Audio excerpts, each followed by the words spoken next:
mga kaganapan sa ating mga mandirigma na nagbabantay sa buong kapuluan. Ito ang Balitang Mandirigma, the Philippine Marine Corps Virtual News Channel. Sa ulo ng mga balita, joint graduation ceremony nangyari sa Marine Corps Force Development Center. Opening ceremony ng Marine Infantry Corporal Course Class No. 46 isinagawa. Motivation run nangyari sa Ternate, Cavite. Philippine Marine Corps nakilahok sa Trash to Trees program sa Ternate, Cavite. Mobilization exercise formal nang binuksan. Isang magiting na mandirigma bumisita sa 1st Marine Brigade. Interagency Squad Challenge sa Tawi-Tawi matagumpay na naisagawa. MBLT-7 nagsagawa ng serbisyong medikal sa Palawan. Flag Officer in Command, Philippine Navy bumisita sa Marine Battalion Landing Team 10. Ito ang Balitang Mandirigma at ang inyong tagapagbalitang mandirigma, Lieutenant Jenny May C. Ray, Philippine Navy Marines. Magandang araw.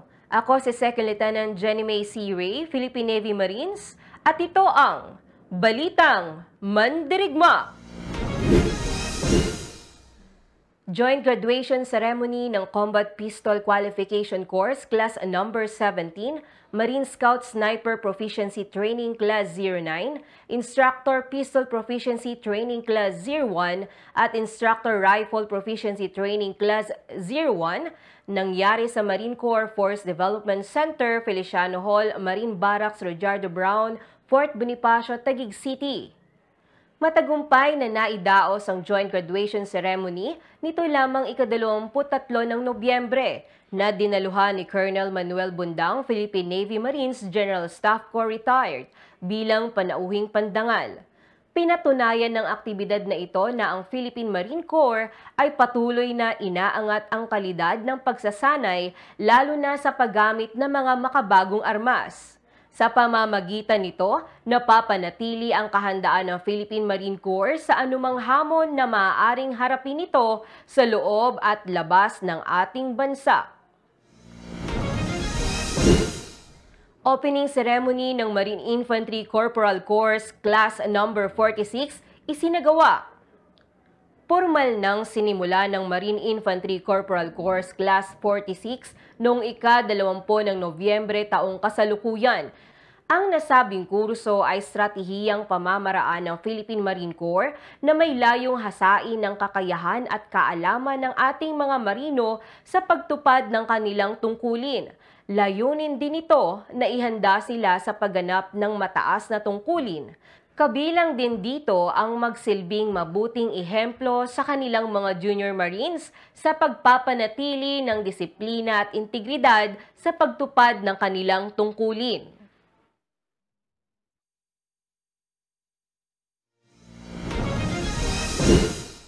Motivation run nangyari sa Ternate, Cavite. Alamin natin ang balitang yan mula sa ating tagapagbalitang mandirigma, Corporal MJ Hayahay, Philippine Navy Marines. Nagsagawa ng motivation run ang Marine Corps Force Development Center sa pamamagitan ng The Basic School nito lamang ika-22 ng Nobyembre sa Ternate, Cavite. Ito ay pinangunahan ni CMS Antonio O. Limitares, Philippine Navy Marines, ang Command Sergeant Major ng Philippine Marine Corps, kasama ang iba pang senior enlisted personnel na nakilahok sa nasabing takbo. Ang aktibidad na ito ay isinagawa para sa mga miyembro ng Marine Basic Course Classes 4, 9, 9 at 500 sa kanilang nalalapit na pagtatapos sa The Basic School. Ito ay naglalayong maipadama sa mga bagong pasok na marino na sila ay ganap na miyembro ng Philippine Marine Corps at magsilbing inspirasyon para sa kanila upang tahakin ang landas ng mga senior enlisted personnel na kasama nilang tumatakbo at mapapanatili ang kanilang motibasyon na maging isang magiting na marino. Ang nasabing aktibidad ay sinunda naman ng pinning of emblem ceremony para sa mga kandidatong sundalong marino na siyang hudyat ng kanilang pagtatapos mula sa training at bilang pagkilala sa kanila bilang ganap na miyembro ng Philippine Marine Corps. Ako si Corporal MJ Hayahay, Philippine Navy Marines, ang tagapagbalitang mandirigma ng Marine Corps Public Affairs Office. At ito ang Balitang Mandirigma. Philippine Marine Corps nakilahok sa Trash to Trees program sa Ternate, Cavite. Ang Philippine Marine Corps sa pamamagitan ng Marine Corps Force Development Center sa ilalim ng pamumuno ni Colonel Gregorio V. Hernandez Jr. Philippine Navy Marines ay naisagawa ang isang makakalikasang aktibidad sa Ternate, Cavite nito lamang ika-25 ng Nobyembre. Alamin natin ang detalye ng balitang yan sa ating tagapagbalitang mandirigma, Private First Class Jordan Ray Abragan, Philippine Navy Marines. Ang Philippine Marine Corps sa pamamagitan ng Marine Corps Force Development Center sa ilalim ng pamumuno ni Colonel Gregorio B. Hernandez Jr. Philippine Navy Marines ay nagsagawa ng isang environmental program sa Ternate, Cavite nito lamang ika-25 ng Nobyembre taong kasalukuyan. Ang Philippine Marine Corps sa pamamagitan ng Marine Corps Force Development Center sa ilalim ng pamumuno ni Colonel Gregorio B. Hernandez Jr. Philippine Navy Marines ay nakiisa sa dedikasyon ng Operation Brotherhood Montessori Center at Philippine Coast Guard Auxiliary na isulong ang pangangalaga sa kalikasan sa pamamagitan ng pagsasagawa ng tree planting activity. Ito ay naganap sa The Basic School, Marine Barracks Gregorio Lim sa Ternate, Cavite noong ika-25 ng Nobyembre taong kasalukuyan. Ang nasabing inisyatibo ay ayon sa Trash to Trees program na may layuning pangalagaan ang kapaligiran at naglalayong linangin ang kamalayan ng lahat ng kalahok na may halaga ang basura at maaari pa itong pakinabangan. Ito ay sa pangunguna ni Dr. Preciosa S. Sullivan na siyang founder ng institusyon. At aktibong ipinatupad naman ni Rear Admiral Sarah S. Sullivan, Philippine Coast Guard Auxiliary, na siya namang president. Sa tulong ng modernong pamamaraan ay maaring makalikom ng pondo at makapaglunsad ng aktibidad tulad ng pagtatanim ng puno at iba pang gawain na may layong pangalagaan ang kalikasan. Naging matagumpay ang aktibidad na ito sa sama-samang pagtutulungan at naging daan din upang magbigay ng kakaibang karanasan at kasiyahan sa mga nakilahok, lalo na sa mga estudyante. Mobilization exercise ng Philippine Navy formal nang binuksan. Alamin natin ang balitang yan mula sa ating tagapagbalitang mandirigma, Corporal MJ Hayahay, Philippine Navy Marines.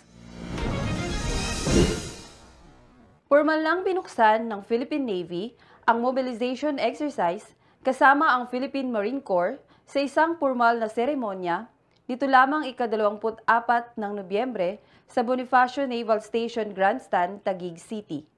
Ang nasabing seremonya ay dinaluhan ng mga matataas na opisyalis ng Philippine Navy at ng Philippine Marine Corps.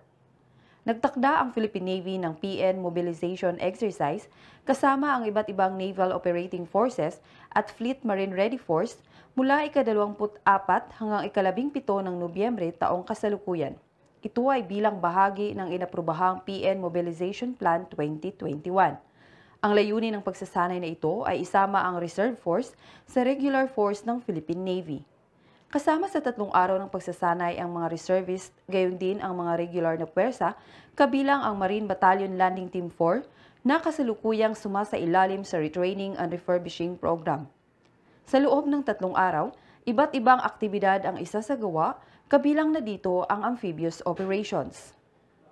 Inaasahang sa pagtatapos ng nasabing pagsasanay ay mas magkakaroon pa ng malawak na kaalaman at kumpiyansa ang puwersa ng Philippine Navy kasama ang mga reserve force nito pagdating sa external at territorial defense. Ako si Corporal MJ Hayahay, Philippine Navy Marines, ang tagapagbalitang mandirigma ng Marine Corps Public Affairs Office. At ito ang Balitang Mandirigma. Dumako naman tayo sa mga balita ng ating mandirigma sa iba't ibang bahagi ng ating bansa.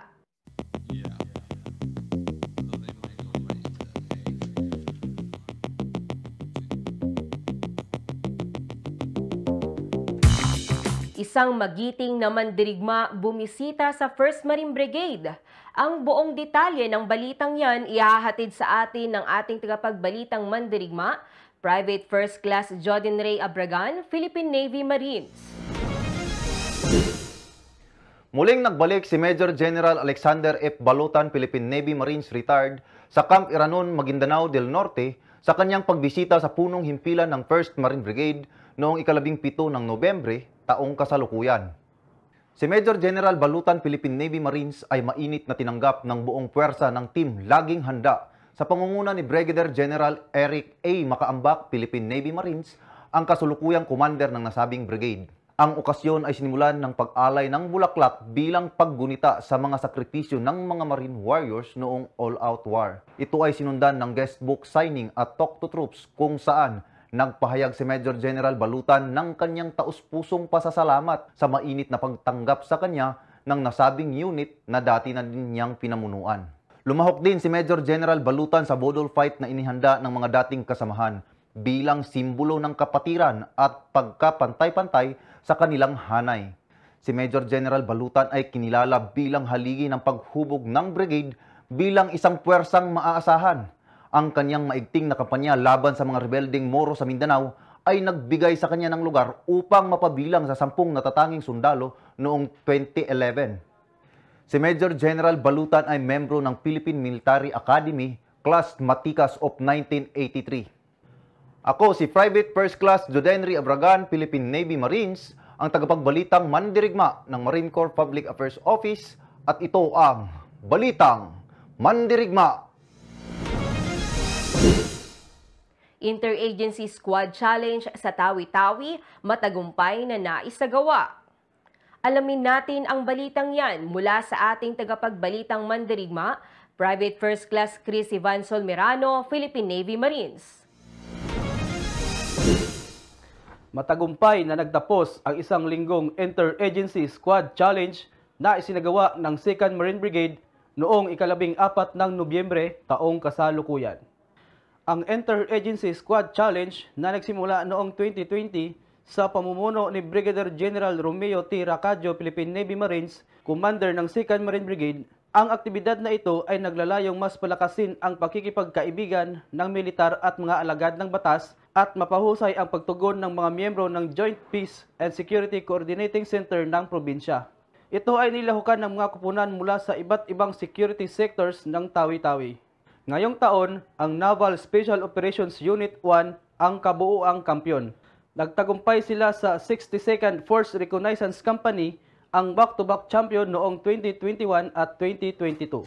Malaki naman ang pasasalamat ng gobernador ng Tawi-Tawi na si Honorable Ismael Mang Aysali Alhaj sa inisyatibang ito ng 2nd Marine Brigade sapagkat dito umano napapatunayan ang pagkakaisa ng bawat security sectors ng Tawi-Tawi na siyang tagapagtaguyod ng kapayapaan sa nasabing probinsya.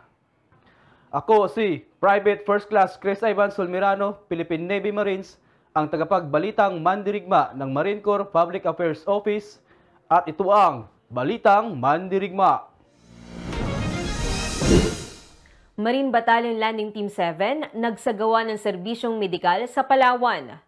Matagumpay na naisagawa ng inyong mga Marines mula sa Marine Battalion Landing Team 7 sa ilalim ng 3rd Marine Brigade ang medical at dental mission sa Bataraza, Palawan.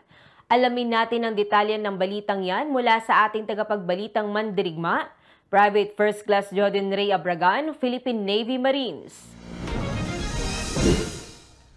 Matagumpay na naisagawa ng inyong mga Marines mula sa Marine Battalion Landing Team 7 sa ilalim ng 3rd Marine Brigade ang medical at dental mission sa Bataraza, Palawan noong ika-22 hanggang ika-24 ng Nobyembre taong kasalukuyan. Layunin ng nasabing aktibidad ang mabigyan ng libreng serbisyong publiko ang mga kababayan nating nagmula pa sa kabundukan at mga karatig na barangay kung saan mahigit kumulang 1,200 katao ang nabigyan ng medical consultation, 490 katao sa dental consultation, 200 katao sa tooth extraction, 310 na mga bata sa fluoride application, 195 katao sa free haircut, 1,033 katao sa feeding program, 80 katao sa distribution of used clothes, 50 katao sa Operation Tuli, 667 katao sa prenatal check-up at 18 katao sa veterinary service. Kasama ng inyong mga Marines sa 3 araw na outreach activity ang mga grupo ng YWAM Ships Philippines, Philippine Coast Guard, Philippine National Police, National Task Force ELCAC, Commando Brotherhood, Rural Health Department, Philippine Bible Society, Palawan News, Bataraza District Hospital, LGU Bataraza, Puerto Princesa at Western Command Dental Team. Ayon kay Lieutenant Colonel Geoffrey D. Signio, Philippine Navy Marines, ang commanding officer ng Marine Battalion Landing Team 7, ang inyong mga Marines ay patuloy na makikipag-ugnayan sa ating mga stakeholders para mas maihatid pa natin ang serbisyong publiko ng ating gobyerno para sa ating kapatid na Palawenyos. Ito rin ay parte ng ating pagsisikap upang mas lalo pang mapatatag ang ating mga pangkapayapaan at pangkaunlaran na advokasya sa lalawigan ng Palawan. Flag Officer in Command ng Philippine Navy bumisita sa Marine Battalion Landing Team 10. Ang buong detalye ng balitang yan ihahatid sa atin ng ating tagapagbalitang mandirigma, Private First Class Avel T. Rovillos, Philippine Navy Marines. Binisita ng Flag Officer in Command ng Philippine Navy, Vice Admiral Toribio D. Adasi Jr., Philippine Navy, ang 10th Marine Company, Marine Battalion Landing Team 10, sa probinsya ng Batanes nito lamang ika-15 ng Nobyembre. Si Vice Admiral Adasi ay nagsagawa ng isang seri ng mga aktibidad, kabilang isang pakikipag-usap sa mga tropa, isang raffle draw at pagbibigay ng regalo, na nagtatapos sa isang bodle fight. Ang pagbisita ay bahagi ng tradisyonal na Christmas visit ng Flag Officer in Command, Philippine Navy, sa iba't ibang naval at marine unit sa buong bansa. Layunin nitong palakasin ang moral at kapakanan ng mga tauhan at magpahayag ng pasasalamat at pagpapahalaga ng kanilang serbisyo at dedikasyon sa bayan. Ang nasabing pagbisita ay nagsilbing pagkakataon din para sa Flag Officer in Command Philippine Navy na i-update ang mga tropa sa pinakabagong mga pag-unlad at mga hakbangin ng hukbong dagat ng Pilipinas at upang makahingi ng kanilang puna at mungkahi kung paano mapabuti ang organisasyon at operasyon ng hukbong dagat. Ang tropa ng Marine Battalion Landing Team 10 ay nagpahayag ng kanilang pasasalamat sa pagbisita ng Flag Officer in Command, Philippine Navy at nangangakong na mas paigtingin ang suporta nito para sa Philippine Navy at sa buong Armed Forces of the Philippines. Ako si Private First Class Abel Rovillos, Philippine Navy Marines, ang tagapagbalitang mandirigma ng Marine Corps Public Affairs Office at ito ang Balitang Mandirigma! Para sa kaalaman ng lahat, may bagong libro ang Philippine Marine Corps na inilunsad sa Palawan. Ang librong pinamagatang The Endgame, Journey Towards an Insurgency-Free Palawan Province ay isang inspiradong kwento ng pagbabago ng Palawan. Sa kabila ng mga hamon, nagsanib puwersa ang Marine Battalion Landing Team 3 at mga unipermadong ahensya ng gobyerno, mga local government unit at stakeholders, gayon din ang matatag na komunidad. Sama-sama nilang tinalo ang communist terrorist group upang maging insurgency-free province ang Palawan. Ang aklat na ito ay isang patunay ng pagkakaisa, determinasyon at pagtutulungan sa pagharap sa anumang banta ng terorismo sa Palawan.